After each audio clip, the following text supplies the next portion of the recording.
The iPad shattered against the cabin floor of United Flight 873 with a sound that cut through the steady hum of twin engines at 35,000 feet. The device skidded to a stop near seat 23C, its screen still glowing with classified military specifications that had no business being viewed in economy class. Lieutenant Commander Garrett Hawthorne bent down to retrieve it, his 6'3" frame blocking the narrow aisle like a wall of pressed navy dress blues and polished confidence. His broad shoulders carried the weight of a dozen combat deployments and the arrogance that came with surviving them all. He held the tablet high, ensuring everyone in the surrounding rows could witness what he considered a teachable moment about the natural order of things. The woman in 23C remained perfectly still. Riley Devereaux, 28 years old, wore a faded flannel shirt that had seen better days, and jeans so worn the knees had gone threadbare. Her dark brown hair, touched with natural auburn highlights that caught the overhead reading light, was pulled back in a simple ponytail secured with a rubber band. Not a scrunchie, not a designer hair tie, a rubber band she had probably found in a kitchen drawer. To anyone glancing her way, she looked like someone who had grabbed the first clean clothes available and hoped they would be good enough for wherever she was going. Her hands rested in her lap, fingers loosely interlaced, but her brown eyes tracked Hawthorne's movements with the kind of focus that came from watching things that could kill you. Behind her left ear, hidden beneath a strand of loose hair, was a small scar. Pale, precise, the kind of mark left by flying metal fragments during a controlled explosion at close range. The kind of scar you earned, not acquired. "Hey, sorry, sweetheart," Hawthorne said, his voice carrying that particular tone reserved for people he had already dismissed as irrelevant. "But this isn't a cookbook app or whatever you folks look at these days." He turned the screen toward his companions, 4 fellow Navy SEALs scattered across the first-class cabin like peacocks in a henhouse. "She probably thinks this is some kind of recipe for freedom or something equally adorable." The laughter came hard and fast. It was the kind of cruel amusement that required an audience, the kind that fed on itself and grew louder with each voice that joined the chorus. Lieutenant Bryn Calloway leaned across the aisle, her blonde hair cut in a severe bob that matched the sharp angles of her face. At 29, she was the first woman to earn her trident with SEAL Team 6, and she wore that achievement like armor that somehow never quite fit right. Her eyes, pale blue and calculating, swept over Riley with the kind of assessment usually reserved for threats that needed to be neutralized. "Oh my God, Garrett," Bryn said, her voice bright with manufactured delight. "Look at her clothes. That's what happens when Salvation Army has a clearance sale and you still can't afford it." She raised her phone, already composing the Instagram caption in her mind. "She probably can't even afford a car payment, let alone understand a multi-million-dollar combat platform." Lieutenant Wade McCrae adjusted his wire-rimmed glasses, a gesture that had become habit during the thousands of hours he had spent studying ballistics charts and wind tables. His analytical gaze dissected Riley like she was a particularly uninteresting data point in an otherwise compelling study. At 30 years old, he held the team's record for confirmed kills at distance, 8 targets at 650 meters. The number was tattooed on his left forearm in Roman numerals, because subtlety had never been his strong suit. "What's next?" Wade said, pushing his glasses up the bridge of his nose with one finger. "We let sanitation workers into sniper school? I mean, there's diversity hiring, and then there's just plain desperate." He paused for effect, timing his words like a comedian working a crowd. "Actually, scratch that. Sanitation workers probably have better hand-eye coordination than whatever this is." The words hung in the recycled cabin air like smoke from a fire nobody wanted to put out. Around them, other passengers shifted in their seats. Some looked away, suddenly very interested in their phones or the in-flight magazine they had been ignoring for the past hour. A few faces registered discomfort, that particular kind of second-hand embarrassment that came from watching cruelty unfold at close range. But nobody said anything. Nobody ever said anything. Riley's breathing remained measured. 4 counts in through the nose, 7 counts hold, 8 counts out through slightly parted lips. It was the same breathing pattern that had kept her conscious during a 9G turn over Kandahar, when the temperature inside her tactical vest hit 115 degrees, and her vision started to tunnel toward black. The same pattern that had steadied her hands when she had taken 12 shots in 90 seconds and changed the outcome of a battle that would have ended with 40 flag-draped coffins coming home to Fort Benning. But to the Navy SEALs who surrounded her like sharks, circling something they had decided was already dead, she was just another nobody in economy class. Someone whose existence barely registered except as a target for their amusement. Someone to make them feel bigger by making her feel smaller. Commander Preston Ashford, 42 years old with 20 years of service etched into the permanent squint around his eyes, spoke with the weariness of someone who had seen this script play out too many times to count. He was the senior officer among them, the voice of supposed reason, the one who would make a token gesture toward decency without actually doing anything that might cost him social capital with his team. "Hawthorne, that's enough," Preston said, but his voice carried no real authority. It was procedural, performative, the kind of intervention that let him claim he had tried while changing absolutely nothing. "Though I do wonder," he continued, glancing at Riley with barely concealed disdain, "what makes civilians think they can comprehend technology that takes years to master? Some people should really stick to their appropriate stations in life." Riley adjusted her flannel shirt where Hawthorne's accidental coffee spill from 10 minutes earlier had left a spreading brown stain across her left shoulder. The liquid had been hot enough to sting, and the fabric now clung uncomfortably to her skin, cooling and sticky and smelling like overpriced airplane coffee cut with too much artificial sweetener. She pulled out a small spiral notebook from her backpack, the kind you could buy at any dollar store for 99 cents. The cover was bent, the corners worn soft from being shoved into pockets and bags. She opened it to a blank page and began sketching with quick, precise movements. To a casual observer, the marks would have looked like mindless doodles, geometric shapes, arrows, numbers scattered across the margins. The kind of thing someone might draw to keep their hands busy while their mind wandered somewhere else. But to someone who understood tactical flight patterns and approach vectors, she was drawing the exact sequence for a combat landing in a crosswind with one engine out and hostile fire coming from 11 o'clock. The calculations were perfect. The angles were exact. The kind of knowledge that came from doing something so many times that it stopped being conscious thought and became muscle memory written on paper. Bryn noticed and laughed, the sound bright and sharp like glass breaking. She raised her phone again, the camera already framing Riley in a shot that would make her look even smaller and more pathetic than she appeared in real life. "Look at her pretending to take notes," Bryn said, her thumb dancing across the screen with practiced efficiency. "This is perfect. When goodwill meets good intentions." She added a filter that washed out the colors and made everything look vaguely sad and desperate. "My followers are going to absolutely love this. #realitycheck. #know your place." Hawthorne dropped heavily into the empty seat across the aisle from Riley, his bulk making the already cramped economy section feel like a storage closet. He spread his legs wide in that particular masculine sprawl that claimed territory without asking permission, his knees nearly touching the seat in front of him. "So, honey," he said, leaning forward with his elbows on his thighs like they were having a friendly conversation, "what makes you think you can understand any of this? Did you watch a documentary on Netflix? Maybe read a Wikipedia article during your lunch break?" He paused, watching her face for any reaction. "Or wait, let me guess. You've got a boyfriend in the military, some enlisted guy at a recruiting station or something, and you're trying to impress him by pretending you know what warriors actually do."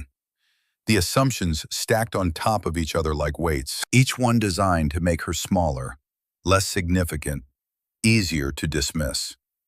Riley looked up from her notebook, meeting his pale blue eyes with her steady brown ones. For just a fleeting moment, something passed across her face. Not hurt, not anger, something deeper and older.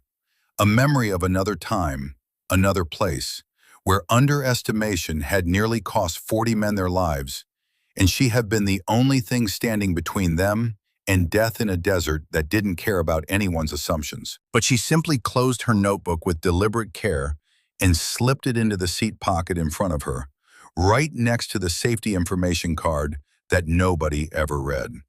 Lieutenant Quinn Lennox, stocky and red-faced, with a kind of aggressive energy that came from always needing to prove something, leaned forward with mock concern. His phone was out too, recording everything, because nothing was real anymore unless it could be documented and shared and turned into content for people who weren't even here. "Let me help you understand something," Quinn said, his voice dripping with condescension that he probably thought sounded educational. "That display you were looking at? It shows the thrust-to-weight ratio of America's most advanced fighter aircraft. It's not something you learn from YouTube tutorials or community college courses." He paused, savoring his next words. "Assuming you even finished high school, which, let's be honest, is looking increasingly unlikely. The F-35 Lightning II has a thrust-to-weight ratio of 1.07 with full fuel load," Riley said quietly, her voice barely audible above the steady drone of the engines. 1.19 at 50% fuel varies significantly based on payload configuration and atmospheric conditions at altitude. The precision of her response created a moment of perfect silence. The kind of quiet that happened when something unexpected entered a room and everyone needed a second to process what they were witnessing. Wade's smirk faltered like a candle flame in a sudden draft. But it returned almost immediately, reinforced now with the defensive energy of someone who couldn't afford to be wrong. "Google University graduate," he said, his voice louder than necessary. "See, this is exactly what's wrong with the internet age. People memorize a few numbers and suddenly think they're experts." He leaned back in his seat, arms crossed, the posture of someone who had already made up his mind and wouldn't be confused by facts. "I bet you couldn't tell me what those ratios actually mean in real combat scenarios. What they feel like when you're pulling Gs and making life-or-death decisions at Mach 1.6. If you're already feeling your blood pressure rise, watching this young woman endure blatant classism and disrespect from people who should know better, do me a favor. Hit that like button and subscribe to support stories that reveal how catastrophically wrong our first impressions can be. And if you believe that true capability doesn't care about designer labels or social status, that thanks button below is the most powerful way to help me continue sharing these moments of ultimate vindication. Now let's return to Riley as she faces her first real test on this flight that's about to change everything. The turbulence struck without warning. The massive Boeing 737 dropped sharply, as if someone had cut the strings holding it suspended in the sky. Loose items tumbled through the cabin. Someone's water bottle rolled down the aisle. A laptop that hadn't been properly secured slid across a tray table and crashed to the floor. Most passengers gasped and clutched their armrests in the universal panic response of people who had just been reminded that they were 7 miles above solid ground in a metal tube held aloft by physics they didn't fully understand, and faith they hoped was justified. But Riley's response was entirely different. Her body automatically shifted into a protective position that would have looked bizarre to anyone who didn't know what they were looking at. Feet braced against the floor at precisely the right angle to absorb impact. Core engaged, abdominal muscles contracted to protect vital organs. Hands positioned to guard her head and neck without blocking her vision or restricting her breathing. The movements were subtle, almost invisible, but they were absolutely not the panicked flailing of a nervous flyer. They were the trained response of someone who had experienced catastrophic decompression at altitude and lived to internalize the lesson. In row 24, directly behind Riley, An elderly man in a rumpled business suit took notice. Sergeant Major Huxley Beaumont was 71 years old, and his weathered hands bore the telltale scars of someone who had spent decades around military equipment that didn't forgive carelessness. Burn marks from hot metal that had been touched in the chaos of combat, precise white lines from safety wire that had sliced through gloves and skin during field repairs in the Saudi Arabian desert. A missing segment of his right index finger, taken by a tank hatch that had closed at exactly the wrong moment during the Gulf War. Something about the way Riley moved during the turbulence made him lean forward with sudden, sharp interest. That wasn't panic, that was training. The kind of training that became involuntary. The kind that meant the difference between living and dying when seconds mattered and thinking took too long. "Holy hell, look at that," Lieutenant Quinn Lennox said, pointing at Riley with the phone that never seemed to leave his hand. She went into full panic mode, probably never been on a plane before in her entire life. His laughter was harsh and performatively masculine. "Hey, should someone tell her turbulence won't make the wings fall off? Or is that too advanced for today's lesson?" But First Officer Caroline Finnegan, making her routine safety check through the cabin, had also noticed Riley's response. Caroline was 38 years old with 15 years of commercial aviation experience, and another 6 years before that flying Air Force transport planes to places that didn't officially exist on any map. She knew the difference between panic and protocol. She paused in the aisle, studying Riley with the kind of professional assessment that came from years of watching how people reacted when control was taken away from them. The younger woman's positioning wasn't random, it was textbook, and her hands maintained constant pressure with thumb against index finger, a grounding technique that pilots use to stay centered during high-stress situations when your body wanted to flood with adrenaline and your mind needed to stay ice cold and calculating. "You all right, miss?" Caroline asked, her voice carefully neutral despite the curiosity that was rapidly becoming concern. "Fine, thank you," Riley replied, her tone steady and calm despite the coffee stain spreading across her shirt and the continuing mockery from Hawthorne's group. As Caroline moved on toward the front of the aircraft, her eyes lingered on Riley's hands, specifically on the way the younger woman's fingers moved with deliberate precision, the way she maintained environmental awareness, her gaze tracking the flight attendant's movement, monitoring the overhead bins that had popped open during the turbulence, noting which passengers were genuinely frightened versus which ones were just startled. That wasn't civilian behavior. That was combat awareness, the kind that never really turned off, even when you wanted it to.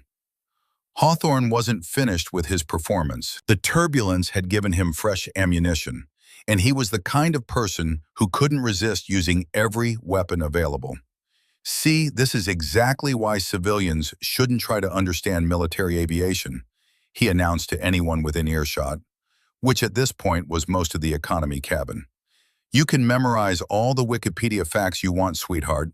You can pretend to know what thrust-to-weight ratios mean, but when things get real, when the situation gets actually dangerous, you show what you're really made of."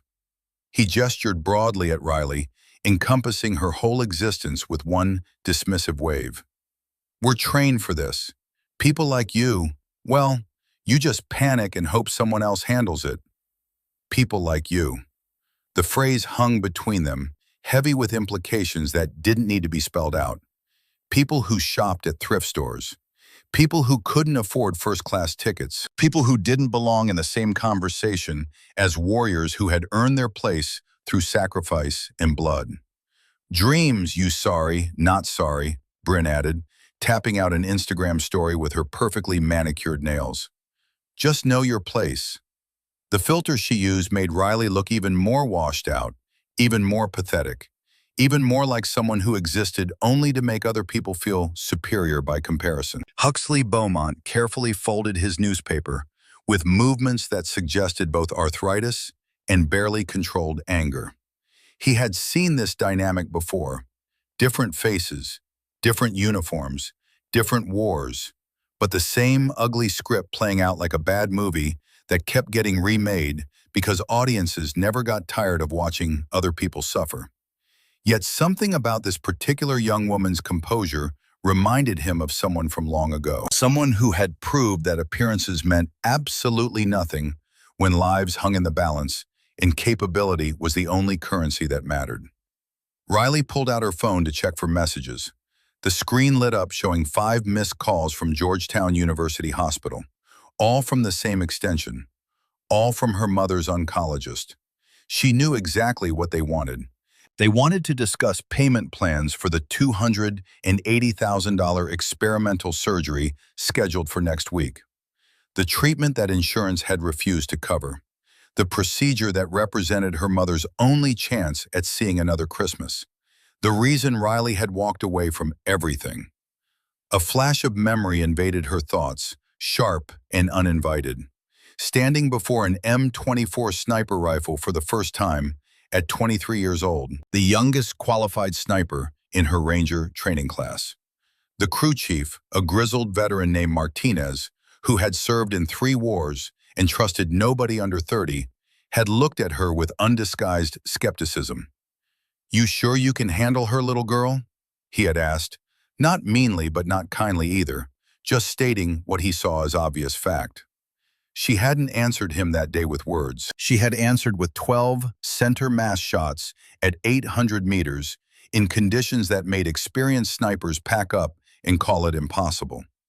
Heat shimmer at 110 degrees, wind gusts that changed direction every 30 seconds, sand in the air that got in your eyes and your throat and your ammunition.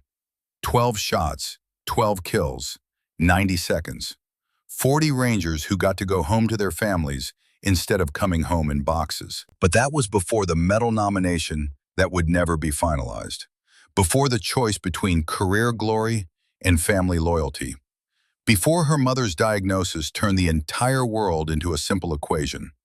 Be there for the woman who had sacrificed everything, or chase recognition that meant nothing if the person who mattered most wasn't there to see it. Earth to trailer park. Quinn's voice shattered her reverie like a hammer through glass. "You checking if your welfare check cleared? Don't worry, our tax dollars have you covered. We're basically paying for your vacation right now."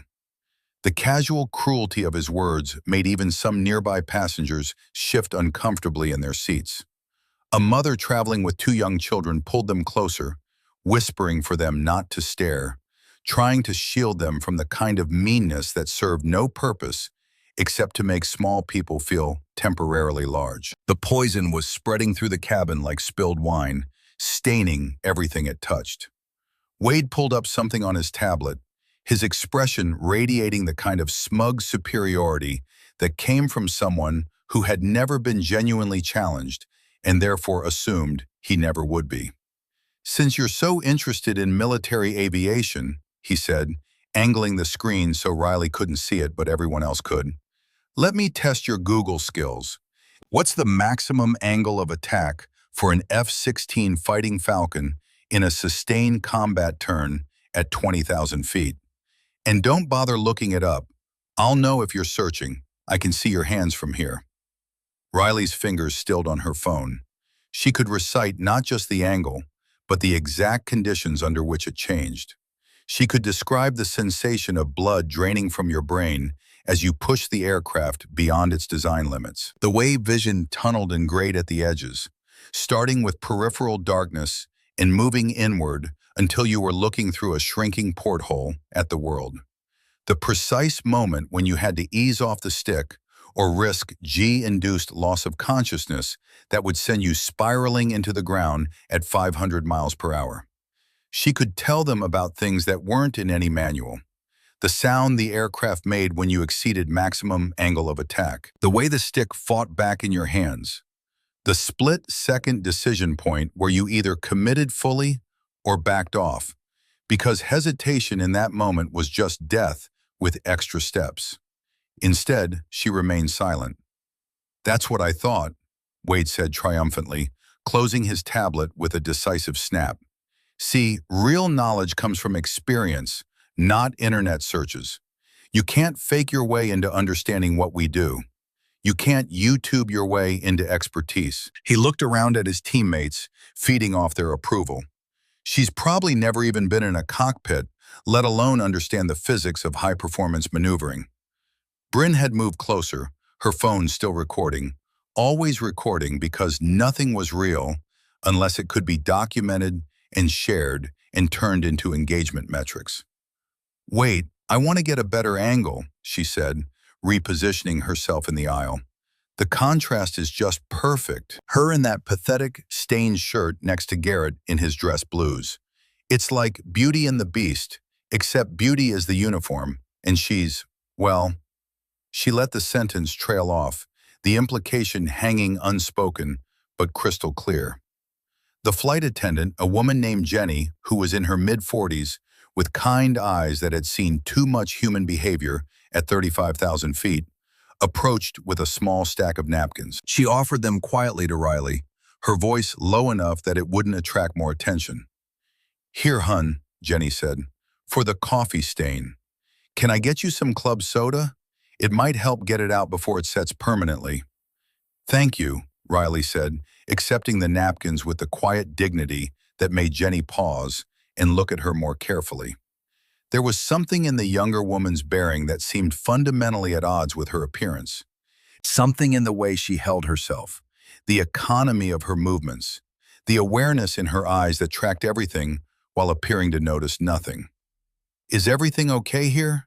Jenny asked, her gaze shifting meaningfully to Hawthorne's group, the question carrying implications that everyone understood. "Everything's perfect," Commander Preston interjected smoothly, his voice carrying the practiced authority of someone accustomed to controlling narratives. "Just having a friendly discussion about aviation. Educational, really." He looked directly at Riley, his expression making it clear exactly what kind of education he thought was being provided. Though perhaps some people should stick to subjects more suited to their capabilities and experience level. Jenny's jaw tightened, but years of customer service training won the internal battle against her desire to say what she was actually thinking. "Well, let's keep things respectful," she said, the words required by company policy, even though everyone in earshot knew respect had left this conversation about 20 minutes ago. "We still have 3 hours to DC. It's going to be a long flight if we can't maintain basic courtesy." As she moved away to continue her duties, Hawthorne stage whispered, just loud enough for several rows to hear, "3 more hours of her pretending she belongs in the same airspace as us. Must be absolutely exhausting being that delusional. I almost feel sorry for her." Almost. Riley carefully dabbed at the coffee stain, each movement precise and controlled, the same way she controlled everything else. In her peripheral vision, she caught Sergeant Major Beaumont watching her intently. When their eyes met, he gave an almost imperceptible nod, the kind of silent acknowledgement that passed between people who recognized something in each other that others missed entirely. Her phone buzzed against her leg. A text message from the hospital. "Miss Devereaux, we need to discuss your mother's preoperative preparations urgently. The surgical team requires payment confirmation by end of business tomorrow. Without full payment, we cannot proceed with the scheduled surgery. Please contact us immediately." $280,000. Every penny of her combat pay carefully saved. Every bonus for hazardous duty. Every dollar she had earned over 7 years of perfect service. 7 years that had ended with one mission, one choice, one impossible moment when she had to decide between the career that defined her and the woman who had given her life meaning in the first place. Some decisions weren't really decisions at all. They were just acknowledgments of what already mattered most. "You know what absolutely kills me?" Quinn was gesturing broadly now, including the surrounding passengers in his audience, whether they wanted to be part of it or not. "We work our asses off, train for years, put our lives on the line for this country, deploy to actual war zones where actual bad guys are shooting actual bullets." He pointed at Riley with his phone. "And meanwhile, people like her think they can just read about it online and suddenly understand what we do. It's honestly insulting to the uniform, disrespectful to everyone who's ever served." Riley's carefully controlled breathing hitched slightly, just for a second, just enough. Insulting to the uniform. The words settled in her chest like lead weights. She thought about the commendation letters stored in a box in her mother's closet. The ones that use phrases like exceptional valor under fire and decisive action that preserved American lives. The ones her mother had wanted to frame and hang in the living room, but Riley had asked her to put away because questions led to conversations, and conversations led to memories that made sleep impossible. The letters that documented 23 confirmed enemy kills in a single engagement. A record that would stand in Ranger history as unprecedented. A performance that had earned her a Medal of Honor nomination that would never be finalized because the mission was classified and the witnesses were scattered across different units, and the bureaucracy moved slowly when the recipient didn't fit the expected profile. "Hey," Hawthorne snapped his fingers inches from Riley's face, the sound sharp and deliberately invasive. "Walmart shopper, I'm talking to you." Or is basic conversation also above your pay grade? Do you need me to use smaller words? She looked up at him, and for just a fraction of a second, Garrett Hawthorne saw something that made him pull back instinctively. Something in her eyes that had nothing to do with fear, and everything to do with the kind of experience that came from making life and death decisions, while people who trusted you waited to see if you would get it right. It was gone in an instant, replaced by the same calm expression she had maintained since boarding. But for that split second, he had seen eyes that had stared down death in the Hindu Kush and hadn't blinked. Eyes that had made calculations while insurgent rounds cracked past her position. Eyes that had watched through a scope as 12 men fell and 40 others lived, because she had done something most people couldn't imagine, and she had done it perfectly. "I'm listening," Riley said quietly. "Good, then listen to this." He was cut off by a violent bout of turbulence that was fundamentally different from what had come before. The plane shook hard enough to pop several overhead compartments open, spilling bags and jackets into the aisle. Oxygen masks stayed stowed. They weren't at that altitude. But the violence of the movement silenced even the SEAL team momentarily. Riley's hands had moved to brace position before the first shake ended, but this time she whispered something under her breath, so quiet that only Beaumont behind her could hear. 15-degree pitch correction needed. Classic wind shear signature pattern. They're flying right into it.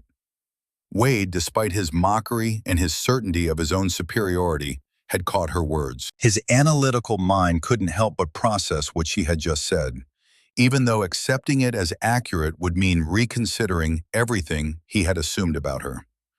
"What did you just say?" he demanded. Riley met his gaze steadily. "Nothing important."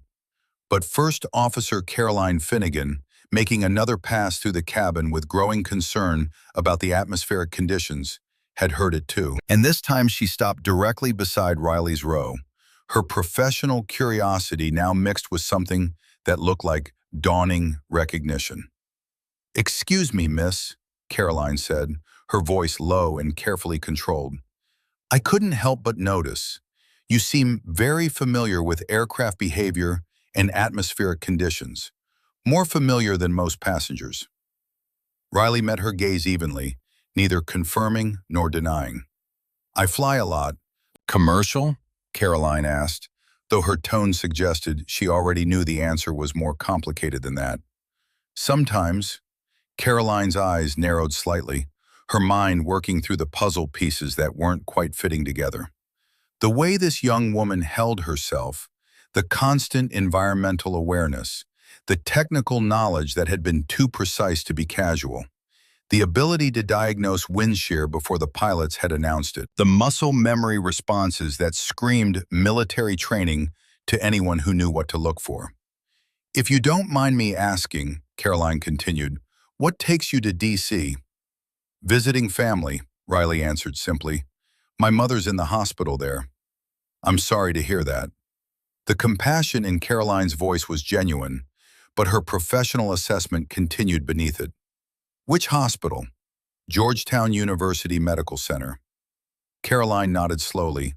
My sister works there. Oncology ward. They do amazing work. Difficult work. She paused meaningfully. Expensive work. Yes, Riley agreed. The single word carrying the weight of medical bills that could crush a person's entire financial future. As Caroline moved away to continue her duties, she glanced back once more at the young woman in the coffee-stained flannel shirt. Something wasn't adding up. The way Riley sat, the way she moved, the way she breathed, the technical knowledge, the situational awareness. Everything screamed military training at a very high level. But the clothes, the humble demeanor, the tolerance for abuse that would have made most people explode in justified anger. Caroline made a mental note to mention it to Captain Mercer when she returned to the cockpit. Not because it was a security concern, but because something in her gut said this woman was important in a way that wasn't immediately obvious. Riley subtly adjusted the military-grade smartwatch hidden beneath her sleeve, hoping the movement wouldn't draw attention. The device, originally developed for special operations personnel to monitor vital signs during high-stress environments, showed her heart rate holding steady at 58 beats per minute, abnormally low for someone enduring this level of sustained harassment and stress, but completely standard for someone who had been trained to maintain absolute physiological control under conditions that would break most people. Someone who had learned to regulate their nervous system the way other people learn to drive a car. Consciously at first, then automatically, until it became as natural as breathing. The $3,000 piece of equipment could track everything from blood oxygen saturation to G-force tolerance to hydration levels, capabilities far beyond civilian fitness trackers. The kind of technology that confirmed what Caroline Finnegan was beginning to suspect. Nice watch, Bryn observed, her sharp eyes missing nothing despite the angle and the attempt at concealment. Knock-off Apple Watch, right? I bet you got it from one of those mall kiosks. They make really convincing fakes these days. Almost good enough to fool people who don't know what to look for in quality. Riley pulled her sleeve down further, the movement automatic. It was a gift. From who? Bryn pressed, her smile showing too many teeth, the expression of someone who smelled blood in the water. Your boyfriend at the trailer park? Some guy who saved up his tips from the oil change place? She paused, letting the implications sink in. Or did you find it somewhere? You know, fell off a truck, five-finger discount situation. The accusation of theft hung in the air like poison gas. Around them, other passengers who had been pretending not to listen were now definitely listening. A businessman across the aisle had lowered his Wall Street Journal but wasn't reading, his eyes tracking the confrontation with the kind of horrified fascination people had for car accidents. Two college students had paused their movie to watch the drama unfold in real time. The cruel theater had found its eager audience, and nobody was changing the channel. Hawthorne leaned back in his commandeered seat, spreading out with the casual entitlement of someone who had never been asked to make himself smaller for anyone's comfort. You know what really gets me? He said, his voice carrying that particular quality of someone who was about to say something he had been thinking for a while. My tax dollars probably paid for her to be on this flight, some kind of welfare assistance program. Meanwhile, we're over here actually serving our country, earning our place, paying our own way through merit and sacrifice. Serving, Riley repeated softly, the single word barely audible above the engine noise. Yeah, serving, Hawthorne said, his voice rising slightly. Something people like you wouldn't understand. Sacrifice, duty, honor, the willingness to put your life on the line for something bigger than yourself. He counted off on his fingers like he was teaching a child basic concepts they couldn't quite grasp. We're out there on the front lines every single day so people like you can sit here in safety, pretending you matter, thinking you have opinions worth hearing. In row 24, Huxley Beaumont sat perfectly still, but his jaw had set in a way that made the old scar tissue on his neck stand out white against weathered skin. He had heard this speech before. Different wars, same arrogance weaponized against those who couldn't fight back, without proving every stereotype. The young woman's reaction intrigued him more than anything else. She absorbed each insult like body armor absorbing bullets, taking the impact, spreading the force, refusing to let it penetrate to anything vital. That wasn't the response of someone who had never been tested. That was the response of someone who had been through worse and survived by refusing to give attackers the satisfaction of visible damage. The turbulence hit again, harder this time, and Riley Devereaux prepared herself for what was coming. Because she could feel it in the way the aircraft was moving, could sense it in the changing pitch of the engines, could calculate it from the atmospheric pressure differential she had seen on her phone's military-grade weather application. They were flying into something bad, something the pilots might not be ready for, something that was about to make everyone on this plane realize that appearances meant nothing and capability meant everything. And when that moment came, every single person who had mocked her was going to learn a lesson about judgment they would never forget. The plane shuddered again, and somewhere in the cockpit, warning lights were beginning to illuminate like stars appearing in a darkening sky. Wade McCrae decided to escalate his technical challenge, leaning forward with the confidence of someone who had never been genuinely outmatched and therefore assumed he never would be. His fingers drummed against his armrest in a rhythm that suggested impatience mixed with superiority.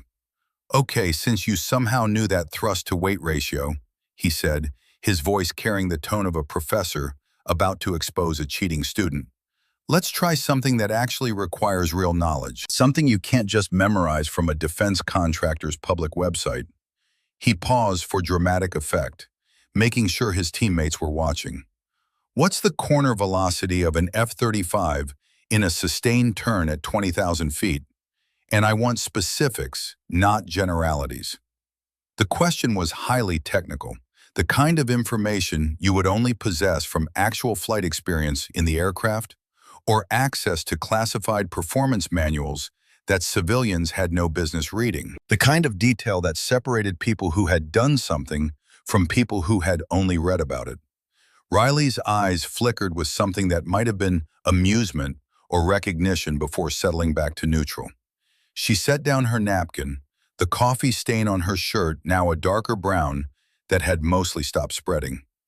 "Depends on the load configuration," she said quietly, her voice still barely audible above the ambient noise of the cabin. Clean aircraft, approximately 430 knots indicated airspeed, with full external stores closer to 380. But the real issue isn't the corner velocity itself. Wade's mouth fell open slightly. That wasn't just correct, it was precisely correct, with the kind of nuance that suggested she understood not just the numbers, but what they meant in practical application. "The real issue," Riley continued, her tone remaining conversational and detached, "is the energy bleed rate at that altitude. You're losing about 15 knots per second in a maximum performance turn. Most pilots can't sustain it for more than 20 seconds without risking departure from controlled flight. The aircraft will do it, but the pilot usually can't." Now the entire SEAL team was staring at her with expressions that ranged from shock to suspicion to something that might have been the first stirrings of doubt about their previous assessments. Commander Preston Ashford leaned forward, his eyes narrowed with genuine concern rather than mockery. His voice had shifted from condescending to sharp and official. "Where exactly did you read that information?" he demanded. "Because those are not specifications you find on Wikipedia or defense enthusiast forums. That's classified performance data." Riley met his gaze directly, her brown eyes steady and unrevealing. "Does it matter where I read it?" "Yes," Preston said, his tone taking on the quality of an interrogation. "It matters very much, because that's information that requires security clearance to access. Information that has serious implications if it's being distributed to unauthorized personnel." Riley shrugged, the movement minimal and unconcerned. "Must have good sources then." The atmosphere in the cabin shifted palpably. It wasn't just mockery anymore. Suspicion was mixing with their superiority complex, like chemicals combining to create something volatile. Quinn Lennox slowly lowered his phone, suddenly uncertain about recording whatever was happening here. The social media content that had seemed so amusing minutes ago now felt potentially problematic in ways he couldn't quite articulate. "You're military," Preston stated flatly. It wasn't a question, it was an accusation demanding confirmation. "No," Riley replied, and it was technically the truth. She wasn't military. Not anymore. The discharge papers in her small apartment back in North Carolina made that crystal clear. Honorable discharge, full benefits intact, but discharged nonetheless. You couldn't serve on active duty when your mother needed round-the-clock care during cancer treatment. When the choice came down to another deployment or being present for the woman who had raised you alone and worked 3 jobs to put you through MIT on a full scholarship, the decision had been agonizing, but ultimately simple. "Then how?" Preston began, but he was cut off by a sudden change in the engine noise. It was subtle. Most passengers wouldn't notice it, but every pilot in the SEAL team heard it immediately. The steady drone faltered for just a moment, like a heart skipping a beat, a hesitation in the rhythm that shouldn't exist in a properly functioning aircraft. Riley's head tilted slightly, her entire focus shifting to what she was hearing. Her fingers unconsciously began tapping out a pattern on her armrest. Not random tapping, not nervous energy, a specific sequence. The same pattern she had used to tap on her rifle stock when processing multiple threat vectors simultaneously during combat operations. A focusing mechanism that helped her brain sort signal from noise. "Did you hear that?" Hawthorne asked his group, the mockery temporarily forgotten in the face of something that triggered his professional instincts. "Probably nothing," Wade said, but uncertainty colored his voice in a way that hadn't been there before. "These commercial birds make all kinds of noises. They're not precision instruments like what we fly. They're buses with wings." But Riley was already pulling out her phone, her fingers moving across the screen with practiced efficiency. The aviation weather application she accessed wasn't the kind available in the App Store. The interface was too sophisticated, too detailed. The data layers showed information that commercial aviation apps didn't provide. Military-grade satellite feeds displaying electromagnetic anomalies that could wreak havoc on fly-by-wire systems. Clear air turbulence patterns that NOAA didn't publish for civilian consumption. Atmospheric conditions that special operations needed to know about when planning missions in contested airspace. The screen showed something alarming. A massive electromagnetic storm was forming directly in their flight path, the kind of atmospheric phenomenon that could cause cascading failures in aircraft systems that relied on electronic control instead of mechanical linkage. "What are you looking at?" Quinn asked, leaning over to try to see her screen. "Candy Crush? Checking how much longer you have to pretend you belong on the same plane as people who actually matter?" Riley tilted the screen away, but not before he caught a glimpse of the complex display. His forehead creased in confusion. That definitely didn't look like any civilian application he had ever seen. The interface was too technical, too detailed, too much like the mission planning software he had seen in classified briefings. The plane shuddered again, longer this time, with a grinding quality that spoke of systems under stress, of mechanical components being pushed beyond their design tolerances, of something going wrong in a way that couldn't be easily corrected. Captain Dalton Mercer's voice came over the intercom, professionally calm, but with an underlying tension that made Riley sit up straighter. After 30,000 hours in the cockpit, Mercer had learned to control his voice, even when his hands wanted to shake. But people who knew how to listen could hear the stress beneath the practiced composure. "Ladies and gentlemen, this is Captain Mercer. We're experiencing some unusual atmospheric conditions and minor technical anomalies. Nothing to be concerned about at this time, but I'm going to ask the flight attendants to take their seats for a few minutes as a precautionary measure. Please ensure your seatbelts are securely fastened and your tray tables are in their upright and locked positions." The flight attendants moved with practiced efficiency, but Riley caught the look that passed between Jenny and Caroline Finnegan. It was the look of professionals who knew when the script they were following didn't quite match the reality of what was happening. The look of people who understood that nothing to be concerned about was sometimes code for, we don't want to cause panic while we figure out how serious this actually is. The SEAL team had gone quiet, their earlier bravado dampened by the captain's announcement and the continuing atmospheric disturbances. But as minutes passed without catastrophe, their confidence began creeping back like water seeping through cracks. "See, this is the difference between us and civilians," Hawthorne announced, his voice loud enough for surrounding passengers to hear. "We're trained to stay calm in situations like this. We've been in actual danger, real danger, not this commercial airline theater." He gestured vaguely at Riley. "Notice how our friend here is white-knuckling her armrest, probably terrified out of her mind but trying to act tough." Riley's hands were indeed on her armrest, but she wasn't gripping it in fear. Her fingers were positioned at specific pressure points, a technique taught in advanced flight training to maintain circulation and readiness during high-stress situations, to prevent the kind of fine motor skill degradation that could turn a survivable situation into a fatal one. Her breathing remained steady.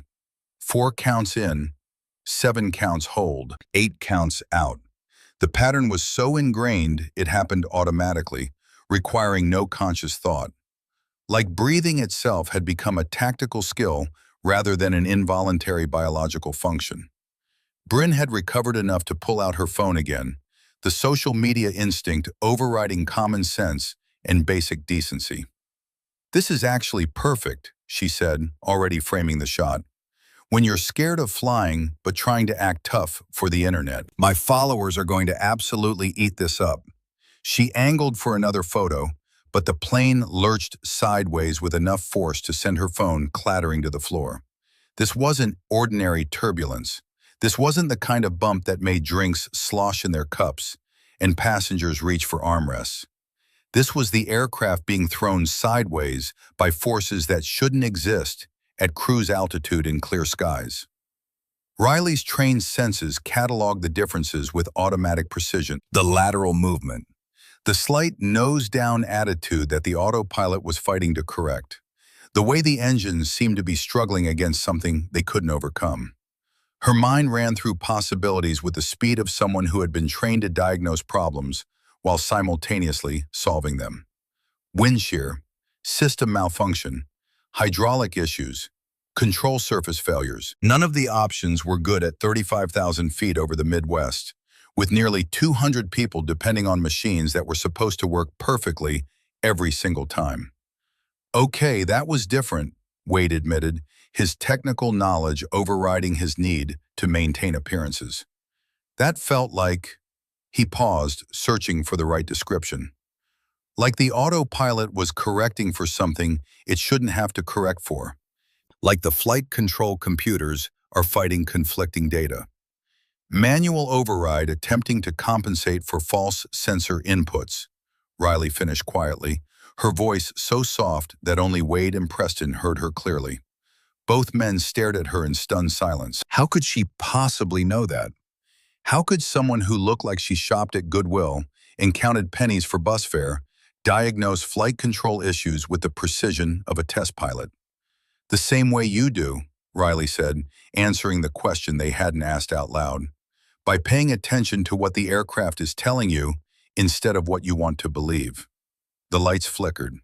Just for a moment, just a fraction of a second. But in modern commercial aircraft, the electrical systems had multiple redundancies, layer upon layer of backup power, separate generators, battery systems. For the cabin lights to flicker even briefly meant something was affecting primary power distribution. Something was wrong at a fundamental level. Sergeant Major Beaumont had leaned forward now, no longer pretending to read his newspaper. His weathered face showed recognition, not of Riley specifically, but of the situation developing around them. He had been in enough aircraft in enough dangerous situations to know when things were sliding from concerning to critical.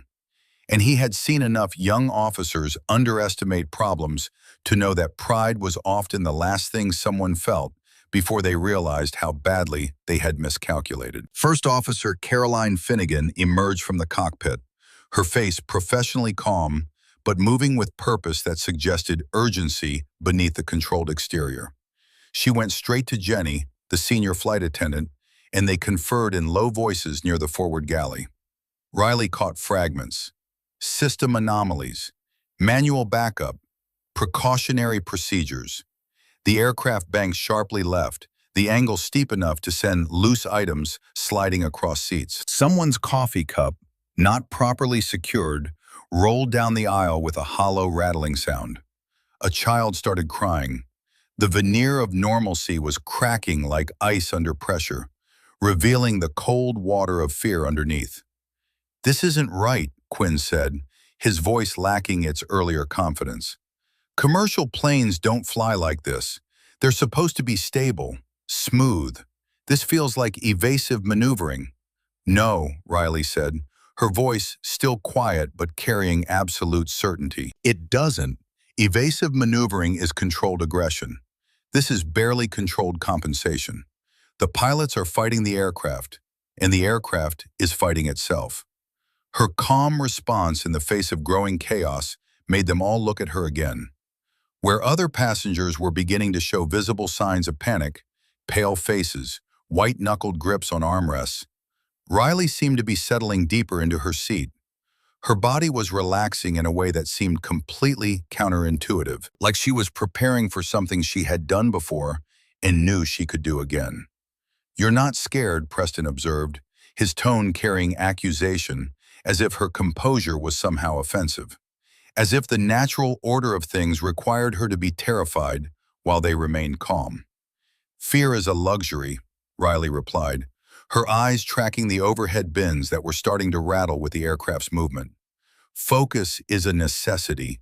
Fear clouds judgment.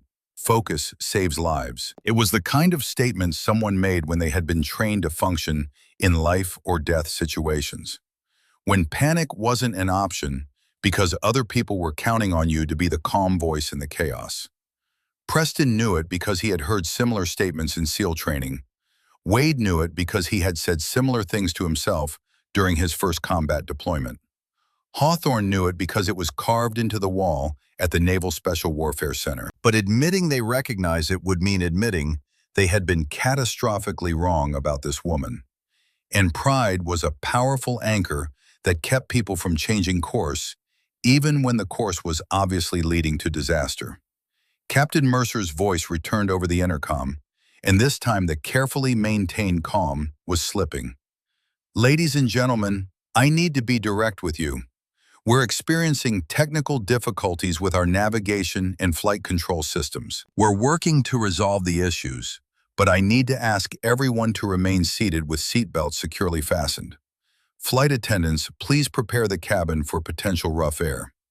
"Prepare the cabin" was airline code language that frequent flyers recognized. It meant things might get significantly worse before they got better. It meant the pilots were concerned enough to start positioning the crew for emergency procedures. It meant that whatever was happening in the cockpit had moved from concerning to serious. Flight attendants moved through the aisles with renewed urgency, checking seat belts with actual attention instead of perfunctory glances, securing loose items. Their professional smiles were still in place, but they weren't reaching their eyes anymore. The masks were staying on, but cracks were showing around the edges. Riley closed her eyes, not in fear but in concentration. She was calculating based on everything she could observe and measure. Distance to Washington, D.C. from their current position over Kansas. Probable altitude based on air pressure and temperature. Wind patterns she had observed on her military weather application. Fuel consumption rates for a 737 under stress conditions. The math wasn't encouraging. They were burning fuel faster than normal trying to compensate for the control issues. Every minute of fighting the aircraft was a minute of resources being consumed that might be needed later. Her phone buzzed against her leg. Another message from Georgetown University Hospital. This time there was a photo attachment that made her chest tighten in a way that had nothing to do with the aircraft's problems. Her mother, thin and pale in a hospital bed, smiling despite the tubes and monitors, holding a handwritten sign that read, "Can't wait to see you, baby girl. You're my hero." The woman who had worked 3 jobs to put Riley through MIT, who had never missed a school event, a graduation, a promotion ceremony, a deployment send-off, who had developed stage 4 lung cancer from breathing chemical fumes at a textile factory for 20 years because that 3rd job paid enough to cover Riley's textbooks and lab fees. Who had been diagnosed the same week Riley had been selected for a classified, deep reconnaissance mission that would have cemented her career trajectory and probably guaranteed her Medal of Honor. The choice hadn't been a choice at all. Some things mattered more than medals. Some people mattered more than recognition. Her mother had sacrificed everything so Riley could serve.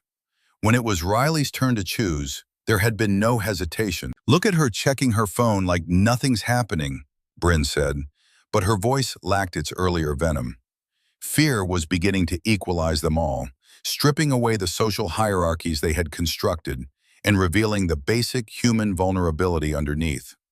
"She probably doesn't even understand how serious this is, probably thinks it's just normal turbulence." The plane dropped suddenly, not turbulence this time, a controlled descent that felt anything but controlled, the kind of altitude loss that made ears pop and stomachs lurch.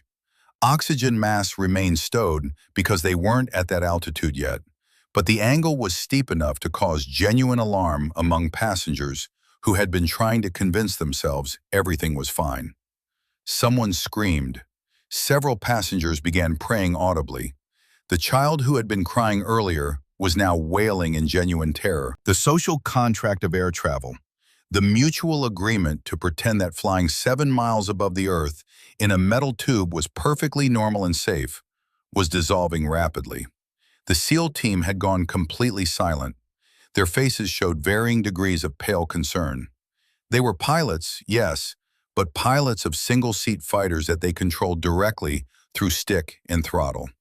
They were warriors accustomed to being in control of their own fate. This situation, being passengers in an aircraft with unknown problems and no ability to influence the outcome, was exposing a vulnerability they rarely had to confront. But Riley's hands had moved to position before anyone else reacted. Not panic position, brace position. The difference was subtle but significant. Panic was random. Brace was protocol.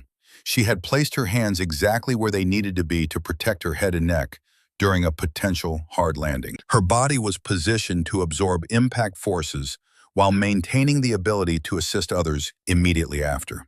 It was muscle memory from training scenarios most people never experienced and hoped they never would. Beaumont was watching her with undisguised recognition now. He had seen this before. Different war, different aircraft, but the same fundamental truth. Some people panicked when things went wrong. Some people froze, and some people shifted immediately into action mode, their training overriding their fear and turning them into instruments of survival. "Did you see that?" Hawthorne said, pointing at Riley, his voice strained. "She knows exactly what to do. That's not panic. That's not civilian fear. That's training." The aircraft leveled off somewhat, but the grinding vibration continued. Something mechanical was joining the electrical problems. Metal against metal, in a way that suggested components working without proper hydraulic pressure. Working harder than they were designed to work. Wearing down with every passing second. "We need to do something," Wade said, his analytical mind trying to find a problem he could solve, even though he had no ability to solve this one.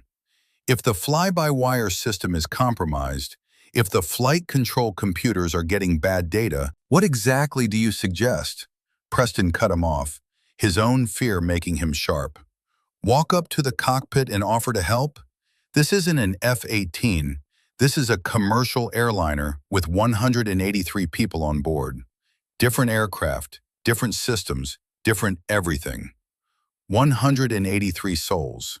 The military terminology for lives under your protection.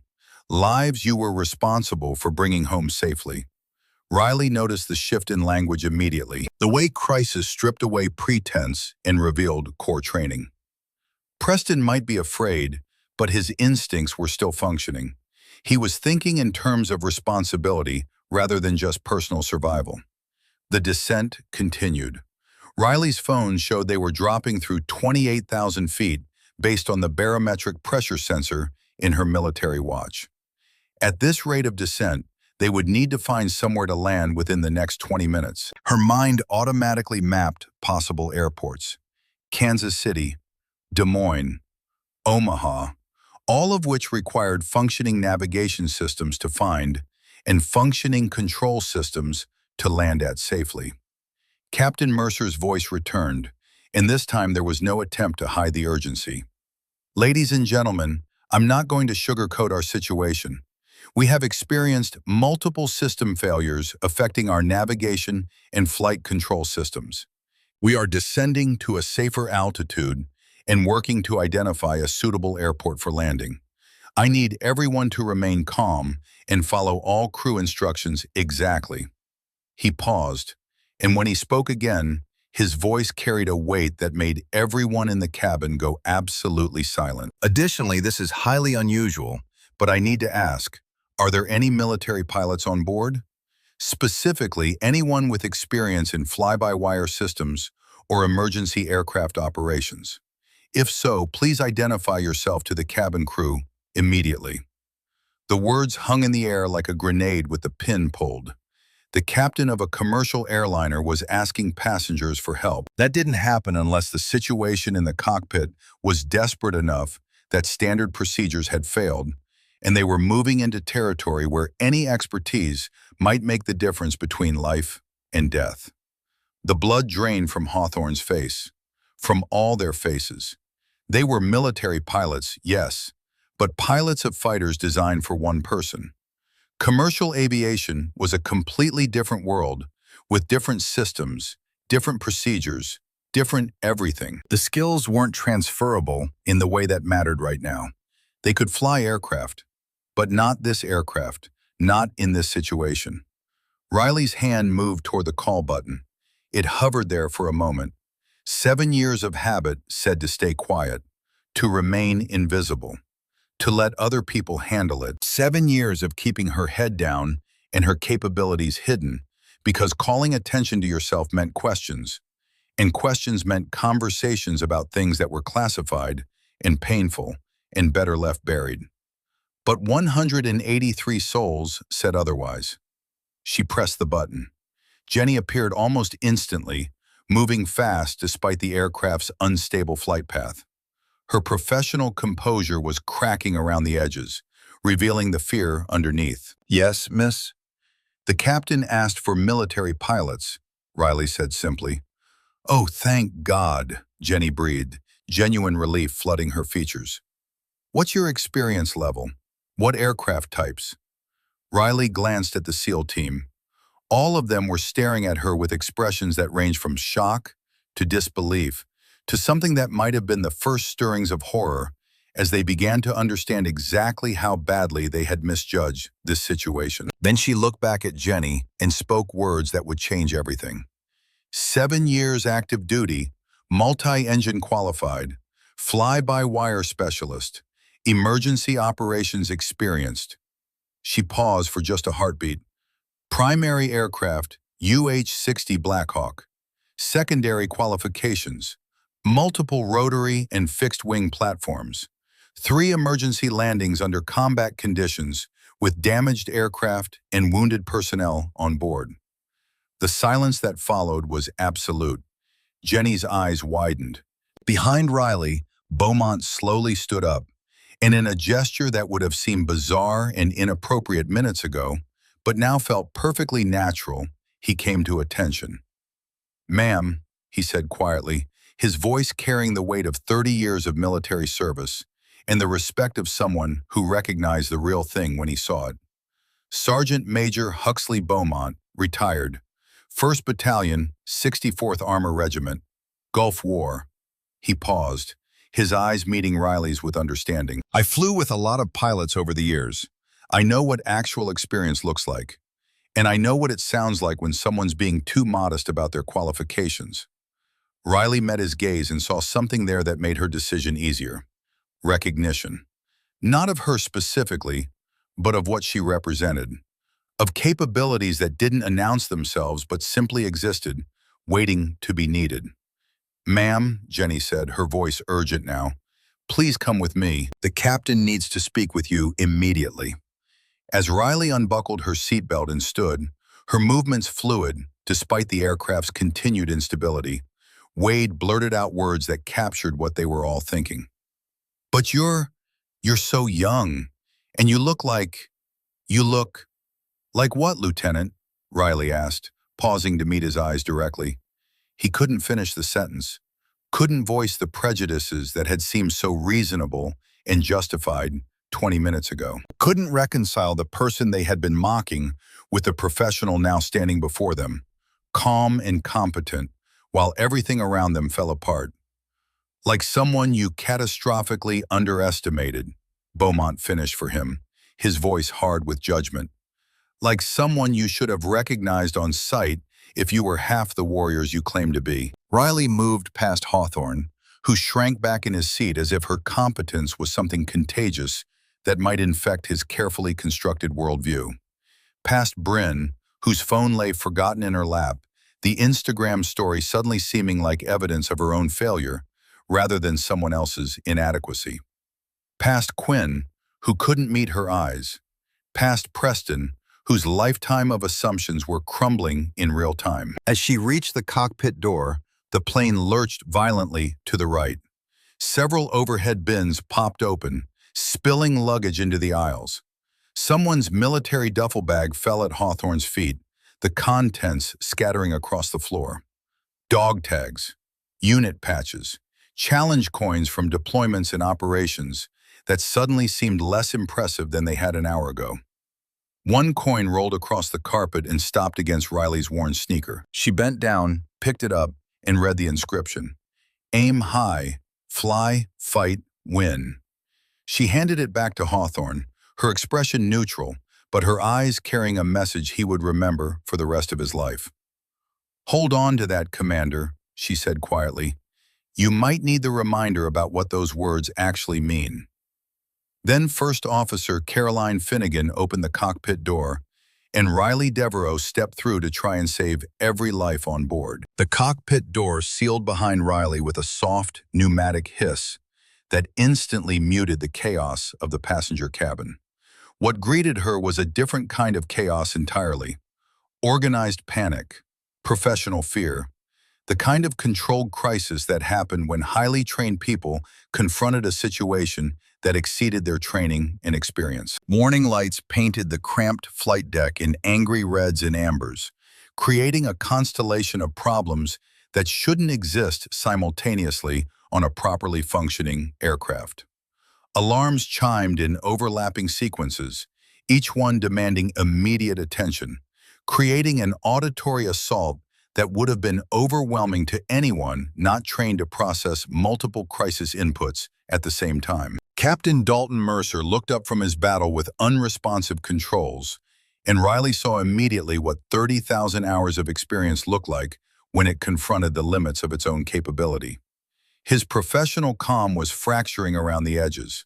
Sweat beaded on his forehead, despite the cool cockpit air. His hands gripped the control yoke with the kind of tension that spoke to muscles fighting against systems that weren't responding the way decades of muscle memory expected them to. "You're the military pilot," Mercer said, and it wasn't quite a question. His eyes were already scanning her, making assessments, looking for any sign that she might be the answer to a prayer he hadn't quite put into words yet. "Captain Riley Devereaux, formerly of the 75th Ranger Regiment," she confirmed, already moving to the jump seat behind the center console. Her eyes began scanning the instrument panels with the rapid, systematic assessment of someone who had been trained to make split-second decisions at speeds that didn't allow for hesitation. 7 years active duty, Primary aircraft UH-60 Black Hawk, but I've logged significant time on multiple platforms. Fly-by-wire systems specialist. Thank God, Mercer breathed, and the relief in his voice was palpable enough to touch. We've got cascading failures across multiple systems. Started with the flight management computer about 30 minutes ago. We thought it was isolated, but now we're losing hydraulics, and the fly-by-wire system is giving us contradictory inputs from different sensors. It's like trying to fly 3 different aircraft simultaneously, and they all disagree about which direction is up. Riley slipped into the jump seat, her mind already shifting into the analytical mode that had saved her life over Kandahar and 40 other lives that depended on her being perfect, when perfect was the only option that mattered. Her eyes moved across the displays with practice speed. The primary flight display showed readings that were physically impossible. Altitude indicators disagreeing with each other by thousands of feet. Airspeed readings that couldn't all be accurate unless they had somehow entered an alternate dimension where physics worked differently. An artificial horizon that insisted they were in a 30-degree bank when the physical sensation of her inner ear said they were flying essentially level. Electromagnetic interference, she said, the diagnosis coming instantly from pattern recognition built over hundreds of hours studying atmospheric effects on aircraft systems. You flew through some kind of atmospheric anomaly. I saw it forming on my weather application about 15 minutes ago. Massive electromagnetic disturbance that would play havoc with any unshielded electronics. First Officer Caroline Finnegan turned in her seat, her hands still steady on controls that were becoming increasingly theoretical rather than functional. That's our working theory, she confirmed, and Riley heard the former Air Force pilot in her voice. The military bearing that civilian aviation hadn't completely erased. We hit something about 20 minutes back. Everything went sideways after that, literally. The aircraft yawed 15 degrees before we could correct, and it's been fighting us ever since. Riley's mind was already 3 steps ahead, running through procedures that most pilots never had to use because most pilots never found themselves in situations this far outside normal parameters. Show me your backup system status. Everything. Don't hide how bad it is. I need complete information to make this work. Mercer pulled up the system's display with shaking fingers, and Riley saw exactly how desperate their situation had become. Half the redundancies were offline or showing error codes that indicated sensor failures. The Boeing 737, one of the most reliable aircraft ever built, had been reduced to something approaching basic stick and rudder flying. Except the stick and rudder were being filtered through dying computers that couldn't agree on what the pilot's inputs actually meant. "Can you help us?" Mercer asked directly, his voice carrying no ego, no pride, just the honest question of a professional who had hit the limits of his capability and needed someone with different experience. "Can you get us on the ground alive?" Riley studied the displays for another 10 seconds, her mind running calculations that combined her MIT aerospace engineering degree with her combat aviation experience, with her 3 previous emergency landings that had all ended with everyone walking away despite aircraft damage that should have killed them all. "Maybe," she said, and the honesty in that single word carried more weight than false confidence ever could. The UH-60 Black Hawk has similar fly-by-wire architecture to this aircraft. Different implementation, different scale, but the fundamental principles are the same. If we can isolate the good sensor channels from the corrupted ones and reroute through backup systems, we can essentially rebuild the control logic in real time. She paused, meeting Mercer's eyes directly. In Afghanistan, we called it combat rewiring. You lose primary systems in a firefight, you make new ones on the fly using whatever still works. I've done it before. Different bird, same physics. But I need both of you following my lead exactly. No hesitation, no second guessing. Can you do that? Both pilots nodded without hesitation. Here in the cockpit, there was no room for the prejudices that had poisoned the passenger cabin. There was no space for assumptions based on appearance or age or gender. There was only competence and trust, and Riley had just demonstrated enough of the former to earn the latter. "First thing," Riley said, her hands already moving toward the overhead panel, with the confidence of someone who had studied aircraft systems until they became second nature. "We need to disable the auto throttle completely. It's fighting your manual inputs because it's receiving false data and trying to correct for problems that don't exist. We're going to fly this aircraft the way they did in 1958, before computers decided they knew better than pilots." The cockpit door opened briefly, and Sergeant Major Beaumont stepped through before anyone could stop him. His presence was technically a violation of about 17 different regulations, but nobody was counting regulations anymore. "Captain Mercer," Beaumont said, his voice carrying the authority of someone who had earned the right to speak in any room he entered. "I commanded armor in the Gulf War, lost hydraulics during combat operations in 1991. I can walk Captain Devereaux through analog backup procedures if she needs knowledge from that era applied to modern problems." Riley glanced back at him and saw something in his weathered face that made her nod. "Sergeant Major, I could use your experience. This is about to get extremely technical, and two heads who've both done impossible things are better than one." Beaumont moved to stand behind her seat, his scarred hands gripping the seat back for stability as the aircraft shuddered through another bout of turbulence. "Tell me what you need, Captain." "When I say mark," Riley began, her fingers already positioned over the circuit breaker panel, "I need you to call out the backup procedures from your experience. Captain Mercer, you'll pull circuit breakers 7 through 12 on panel 2. First Officer Finnegan, you'll need to manually balance thrust on my call. We're going to take this aircraft back to basics and rebuild control from the ground up." The aircraft dropped another 500 feet in 3 seconds, the kind of altitude loss that made stomachs float and fear spike. In the cabin behind them, passengers were praying or crying or sitting in silent terror. But in the cockpit, 4 people were about to attempt something that would either save everyone or fail spectacularly. "Mark," Riley called. The lights flickered as systems reset. Circuit breakers clicked open. For a moment that seemed to stretch into eternity, the aircraft flew straight and level, responding to manual inputs like an old friend remembering how to dance. The warning alarms quieted slightly.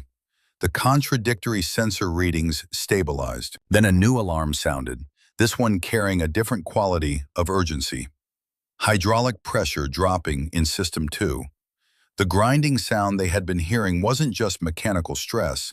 It was a hydraulic line losing fluid with every passing second, bleeding out the aircraft's ability to move its control surfaces with the precision that kept hundreds of tons of metal stable in an environment that wanted nothing more than to tear it apart. "We're losing fluid," Mercer reported, his voice tight but still professional. "At this rate, we'll have complete hydraulic failure in 15 minutes, maybe less." Riley's mind processed the implications with the speed of someone who had learned to think in crisis mode. Partial hydraulic failure meant limited control surface authority. They would need to use differential thrust for directional control, something commercial pilots almost never had to do. Lower the flaps early to maintain lift at reduced speeds.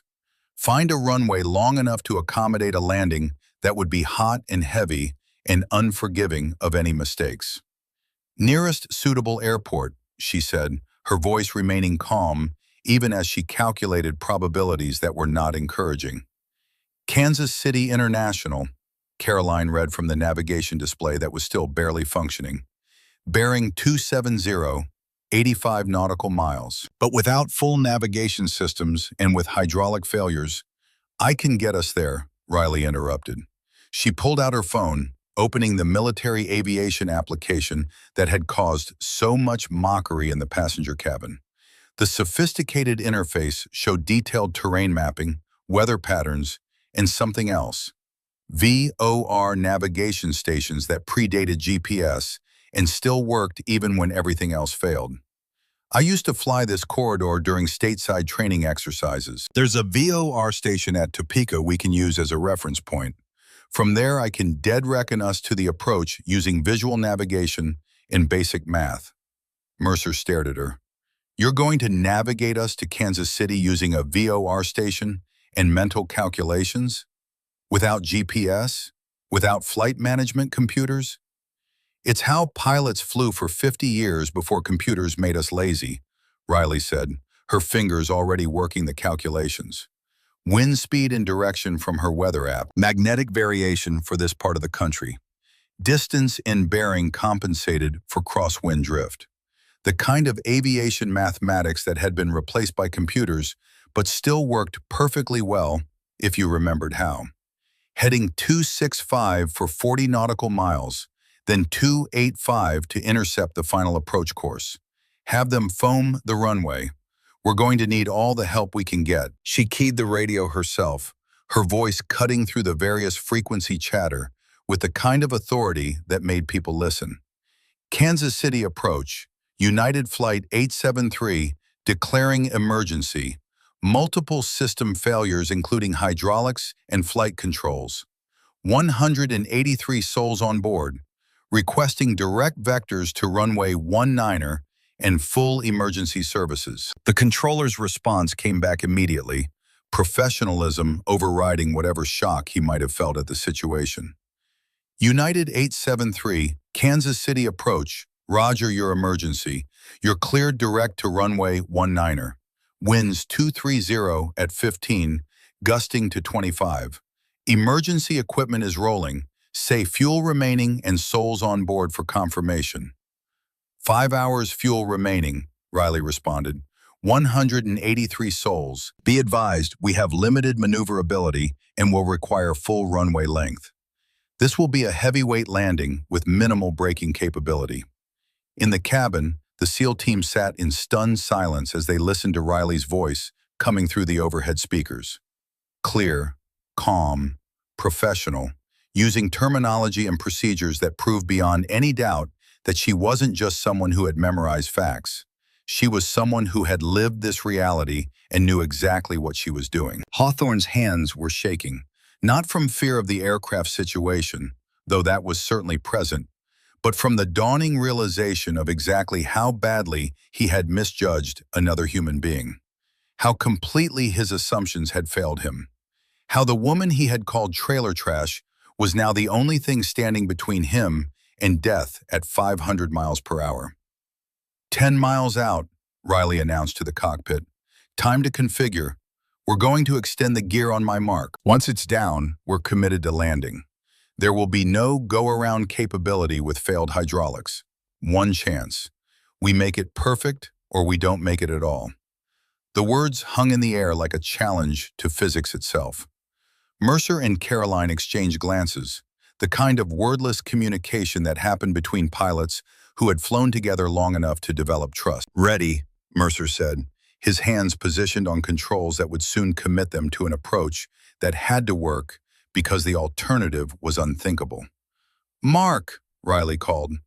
The gear extension was painful to hear, grinding, slow, asymmetric. The left main gear locked into position first, immediately throwing the aircraft into an unexpected yaw that required instant correction. Riley's voice cut through the chaos with instructions that were precise and unforgiving. Right throttle up 2%, left throttle back 1%.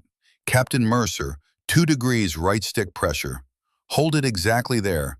Don't fight the aircraft. Work with what it's giving you. Somehow, impossibly, 3 green lights illuminated on the panel. Gear down and locked. But the hydraulic quantity gauge read 0. Whatever control authority they had now was all they would have for landing. There would be no second chances, no corrections after touchdown. They would plant this aircraft on the runway and make it stay there through skill and prayer and differential braking that most commercial pilots never had to use in their entire careers. 5 miles, Caroline called out, her voice steady despite hands that wanted to shake. Beginning descent. Riley's hands were moving across her phone, calculating approach angles based on their degraded performance capabilities. Weight, speed, glide ratio with partial flaps and no hydraulic assist. The mathematics of controlled falling that separated landing from crashing.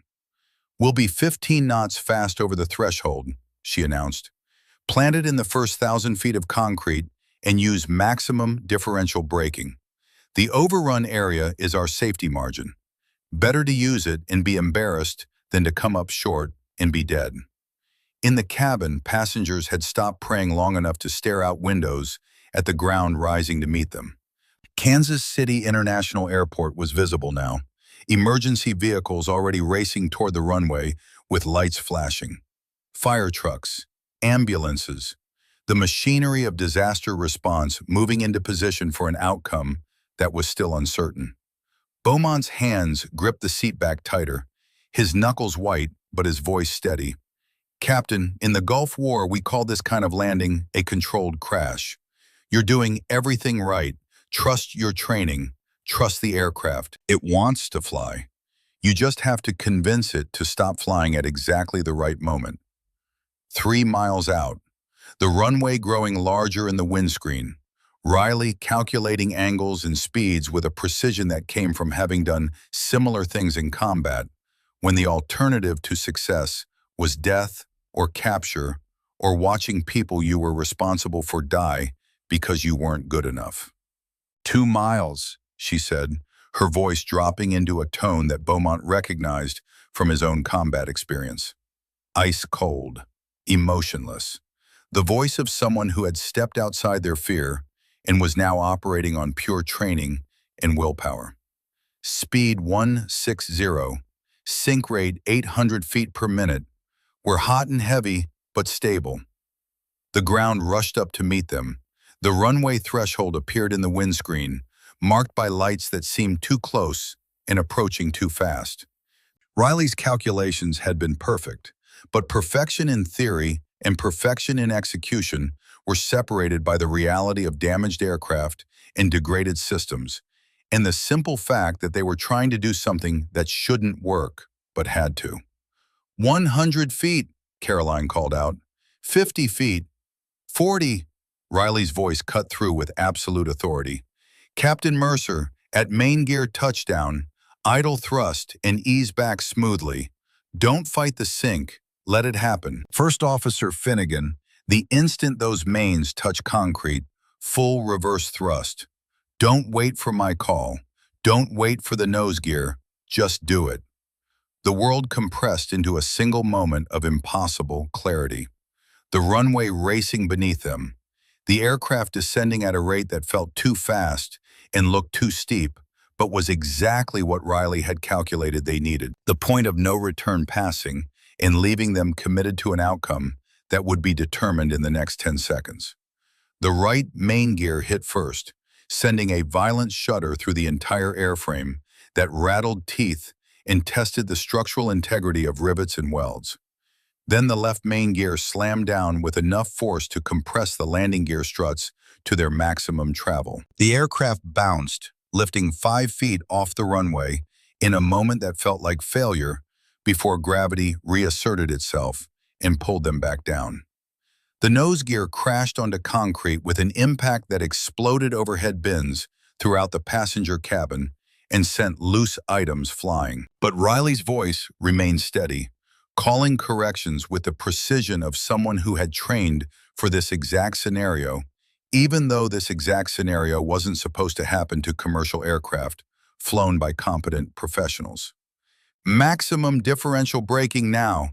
Left brake full, right brake 50%. Alternate every 2 seconds. The engines screamed as reverse thrusters deployed asymmetrically, creating forces that wanted to tear the aircraft apart. Fire trucks raced alongside, ready for catastrophe. The runway consumed beneath them at terrifying speed. 3,000 feet, gone. 4,000. 5,000. The end of the runway approaching with mathematical certainty. But they were slowing. The differential braking was working. The thrust reversers were doing their job despite degraded hydraulics. The physics that Riley had calculated were translating into reality. 6,000 feet consumed. 7,000. Their speed bleeding from 90 miles per hour to 70 to 50 to 30. They stopped with 1,500 feet of runway remaining. For a moment, there was perfect silence in the cockpit, the kind of silence that existed in the space between certain death and miraculous survival. The silence of people who had just done something impossible and were still processing the fact that they were alive to know it. Then Captain Mercer slumped in his seat, his hands finally releasing the control yoke they had been gripping with desperate intensity. 30,000 hours, he said, his voice barely above a whisper. 30,000 hours of flying, and I couldn't have done that. How did you know? How did you calculate all of that in your head while we were falling out of the sky? Riley's smile was small and carried the weight of experiences that most people would never understand. You fly enough combat missions, Captain. You learn that sometimes the only way through is through. No overthinking, no second guessing, just trust your training and commit fully to the solution, even when the solution seems impossible. In the passenger cabin, the eruption of sound was instantaneous and overwhelming. Cheers, tears, prayers of thanksgiving in a dozen different languages, strangers hugging strangers. The kind of raw, emotional release that happened when people who had been certain they were going to die suddenly realized they were going to live. But in the first-class cabin, the SEAL team sat in silence that was somehow louder than any celebration. They had just watched someone they had mocked and dismissed and treated as less than human save their lives with skill they couldn't match and competence they hadn't recognized. Hawthorne's face was buried in his hands. Bryn was crying silently, her phone forgotten in her lap. Wade was staring at nothing, his analytical mind trying to process a reality that contradicted everything he had assumed. Preston looked like he had aged 10 years in the past hour. Quinn was simply motionless, shock rendering him incapable of response. The PA system crackled to life with Mercer's voice, and for the first time since the crisis began, he sounded like a man who could breathe normally again. Ladies and gentlemen, this is your captain. We are safely on the ground at Kansas City International. On behalf of the entire crew, I want to thank you for your patience and cooperation during this emergency. He paused, and when he spoke again, his voice carried a quality of reverence. And I especially want to acknowledge that we owe our lives to a passenger who stepped forward when we needed her most. Captain Riley Devereaux, United States Army Rangers, you have our eternal gratitude. The applause was deafening. But Riley was already thinking about what came next. Ground transportation to continue to Washington, D.C., her mother's surgery, the hospital bills that would consume everything she had saved, the life that waited beyond this moment of clarity when her capabilities had been revealed and recognized. As the aircraft was towed to the gate by emergency vehicles that surrounded them like an honor guard, Jenny appeared at the cockpit door with tears streaming down her face. Captain Devereaux, the passengers want to see you, want to thank you, want to know how they can help. Riley nodded and followed her back into the cabin, where passengers were lining up to shake her hand or hug her or simply say thank you for doing something they couldn't have done and she had made look almost routine. But when she reached the first-class cabin, she found the SEAL team standing at attention despite the civilian setting and the irregularity of the gesture. Hawthorne stepped forward, and Riley saw that his face was streaked with tears he hadn't bothered to hide. "Ma'am," he said, his voice breaking slightly, "Lieutenant Commander Garrett Hawthorne, SEAL Team 6. There are no words sufficient to express my shame or my gratitude. I failed every standard I claim to uphold. I dishonored my uniform and everything it represents." Riley studied him for a long moment, seeing not the arrogant officer who had mocked her, but the human being who had just learned something about himself that he would carry for the rest of his life. "Words don't matter, Commander," she said quietly. "Actions do. You want to honor what happened here today? Be a better officer. Lead with wisdom instead of assumption. See people for who they actually are, not what you imagine them to be based on superficial judgments." Wade stepped forward next, his analytical mind finally processing the full scope of his failure. How do we prevent ourselves from making these mistakes again? How do we develop the kind of judgment that sees what actually matters? Remember this feeling, Riley said, her eyes moving across all of them. The humility you feel right now, the recognition of your own limitations, the understanding that excellence and capability come in forms you don't expect. Hold on to that feeling. Let it change you fundamentally. Let it make you better than you were. Bryn was openly sobbing now, her carefully constructed image of herself as a barrier-breaking female warrior crumbling under the weight of having torn down another woman who had actually done everything Bryn aspired to do. "I fought so hard to be the first female SEAL," she said through tears, "and then I destroyed someone who had already proven what I'm still trying to prove." "Then learn from it," Riley said not unkindly.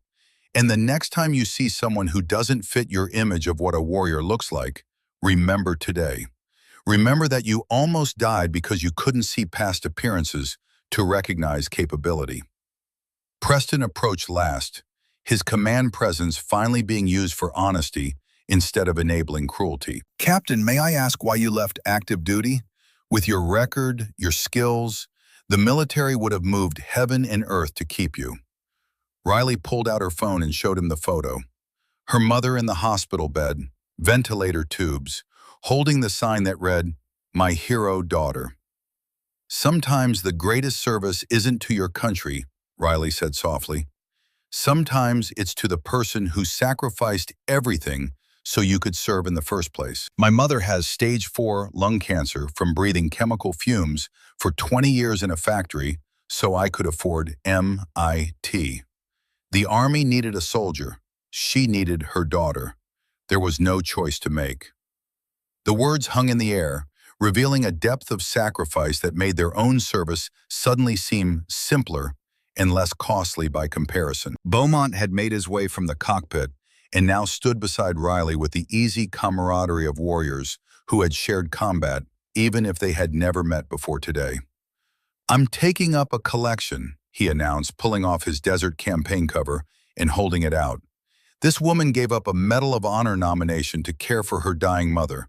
Let's help her do what she came here to do." He moved through the cabin with a hat, and passengers responded with a generosity that came from genuine gratitude rather than social obligation. $20 bills, 50s, hundreds. The SEAL team contributed $15,000 combined, nearly everything they had in their savings accounts, trying to buy back something that couldn't be purchased but had to be offered anyway. The elderly businessman from row 12 contributed $5,000, saying only, "My daughter is a Marine. This is for her, too." When Beaumont finished his circuit of the aircraft, he presented Riley with a hat filled with cash and checks. $73,000, he said. "It's not the full amount you need, but it's a start." Riley stared at the money through blurred vision. $73,000 from strangers who owed her nothing beyond the flight she had saved. But it still left her $207,000 short. The surgery would be canceled. Her mother would. Her phone rang. Unknown DC number.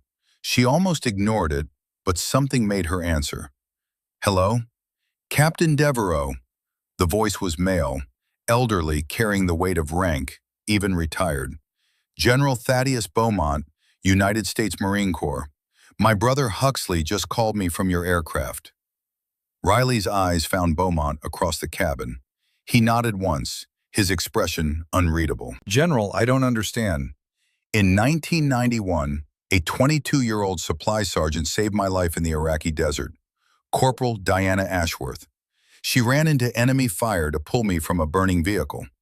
Killed 4 Republican Guard soldiers with a rifle she'd qualified on exactly once. Died 3 days later from her wounds." His voice thickened. "She never got the recognition she deserved because men like me stayed silent when we should have spoken." Riley's throat tightened, understanding beginning to dawn. "My brother tells me you walked away from a Medal of Honor to care for your mother, that you just saved 183 souls with skills nobody recognized because they couldn't see past your clothes." A pause. "Diana deserved better from us. You deserve better. Consider this a debt repaid 33 years late. Sir, I don't. Georgetown Medical has been contacted. Your mother's surgery is fully funded. $207,000. Anonymous donor. His voice carried steel. This isn't charity, Captain. It's honor. Accepting it honors Diana's memory and every invisible warrior who served without recognition. Riley's hand trembled. Thank you, sir. Thank you. No, Captain. Thank you for reminding us all what service actually looks like. The call ended. Riley stood there, surrounded by strangers who had become family, holding $73,000 she no longer needed for surgery, but would use to rebuild her mother's life after recovery. She looked at Beaumont, tears streaming freely now. Your brother paid a debt he's owed for 33 years, Beaumont said quietly. Diana Ashworth died saving 12 Marines, including my brother. She never got her medal because paperwork got lost, and witnesses scattered, and the bureaucracy moved slow for a female soldier who didn't fit their image. His voice hardened. Today, that changes. Today, someone stood up for a warrior when it mattered, the way I should have stood up for Diana. Riley didn't trust herself to speak. She simply hugged the old soldier, and in that embrace was the understanding that transcended words. The recognition that some battles were won, not with weapons, but with the courage to do what was right when it cost you something. The Boeing 737 sat silent at the gate, emergency lights still flashing around it like a halo. Inside, passengers gathered their belongings slowly, reluctant to leave the space where they had been reborn, where strangers had become family, where a woman in thrift store clothes had revealed that heroism didn't require recognition, only action when it mattered most. Riley walked down the jet bridge into Kansas City's terminal, Beaumont beside her. Behind them, Hawthorne's team stood at the aircraft door, hands raised in salute. Not the performative gesture of men seeking approval, but the genuine respect of warriors who had learned the hardest lesson of their lives. Captain, Hawthorne called out, his voice carrying none of its earlier arrogance. We'll be better, I promise you that. Riley turned back, meeting his eyes one last time. Don't promise me, Commander. Promise every person you meet from now on.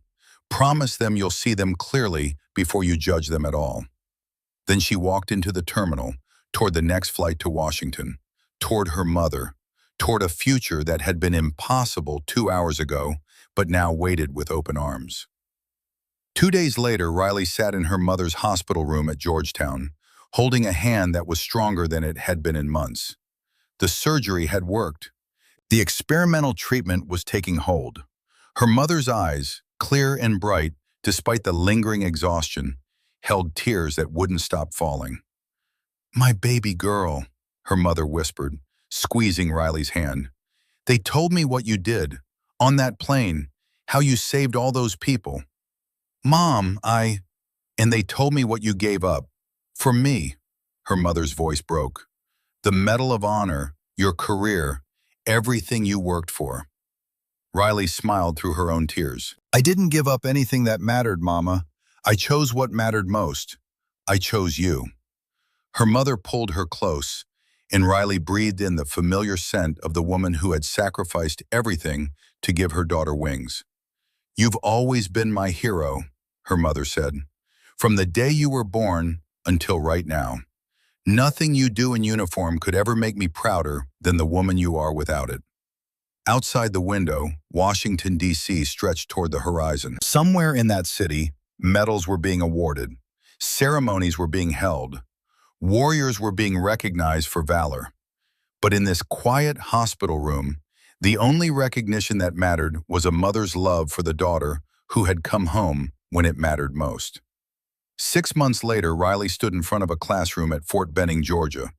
The students were Ranger candidates, men and women who had volunteered for the hardest training the Army offered. On the wall behind her was a photo of her mother, healthy and smiling at her graduation from cancer treatment.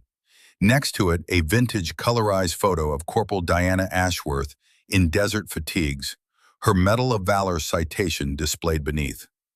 Guest lecturer Sergeant Major Huxley Beaumont stood beside the podium, his presence lending weight to the lesson they were about to teach. "Your most powerful weapon," Riley began, her voice carrying the authority of someone who had proven every word she spoke, "is not your rifle. It's not your physical strength. It's not even your tactical knowledge. Your most powerful weapon is your ability to remain human while executing inhuman tasks. To maintain your judgment when others lose theirs. To see clearly when fear and assumption cloud everyone else's vision." Beaumont stepped forward, adding his own hard-earned wisdom. "And never assess capability by appearance. Never judge competence by superficial characteristics. The most lethal warrior I ever witnessed wore thrift store clothes and saved 183 souls with nothing but aerospace engineering knowledge, combat experience, and the courage to step forward when everyone else stepped back." The class listened with the intensity of people who understood they were receiving knowledge that couldn't be found in any manual. That came only from experience, that had been paid for in sacrifice and proven in crisis. Riley's phone buzzed with a text message from Commander Garrett Hawthorne. "Ma'am, our squadron just got deployment orders. Before we go, I wanted you to know, everything changed that day. Every officer I've trained since then hears your story. Every brief I give includes the lesson you taught us. We're better because you showed us what we were missing. Thank you for saving our lives. And thank you for saving who we could become." Riley read the message and smiled. Some lessons couldn't be taught in classrooms. They had to be learned through fire and failure and the humbling recognition of your own blindness. But once learned, if you were wise enough to let them change you, they stayed forever. She looked at the photo of her mother on the wall, at Corporal Ashworth beside it, at the flag hanging in the corner of the room, at Beaumont standing ready to share wisdom earned in the crucible of combat. "We don't serve for glory," she said to her students, her voice carrying the weight of conviction earned through sacrifice.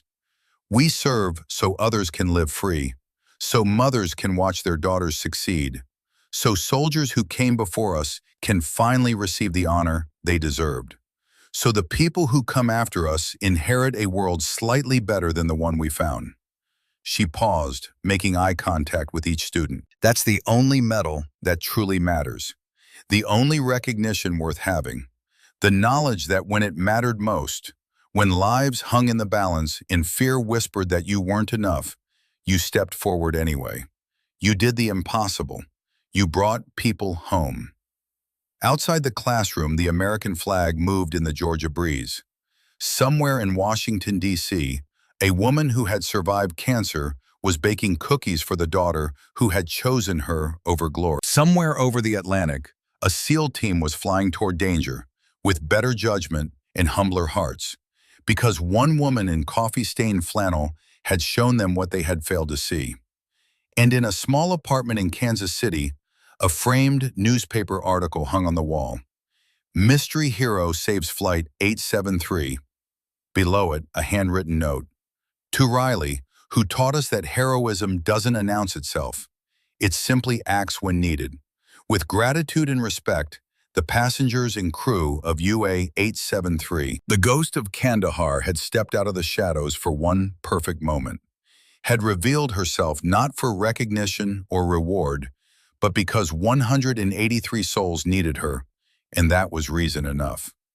Then she had stepped back into the quiet life of service without witness, teaching the next generation, caring for her mother, living the truth that the greatest warriors were often the ones nobody recognized until the moment when recognition was the only thing standing between survival and catastrophe. And in that truth was a lesson that would echo through military academies and ready rooms and briefing chambers for decades to come. Never judge the warrior by their appearance. Judge them by their actions when everything is on the line and there's nowhere left to hide. Riley Devereaux had proven that lesson in the most definitive way possible, not with words, but with one perfect landing that saved everyone on board and changed everyone who witnessed it. The only kind of proof that ever really mattered.